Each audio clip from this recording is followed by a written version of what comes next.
பல வருஷங்களுக்கு முன்னாடி ஒரு கணவன் மனைவி திருமணமாகி பல வருஷங்கள் ஆகியும் குழந்தை இல்லாம கவலையோட இருந்திருக்காங்க.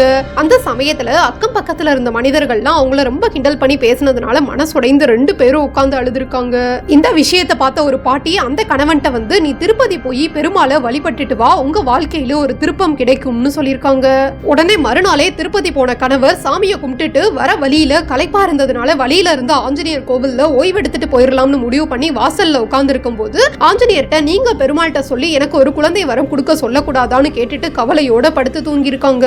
அந்த நேரத்துல கணவரோட கனவுல ஆஞ்சநேயர் வந்து அரச மரங்கள் நிறைந்த பகுதியில இருக்க புற்றுக்கு பக்கத்துல ஒரு பெருமாள் சிலை கவனிப்பு இல்லாம இருக்கும், அதை எடுத்து வழிபட்டா உனக்கு குழந்தை வரம் கிடைக்கும்னு சொல்லியிருக்காங்க.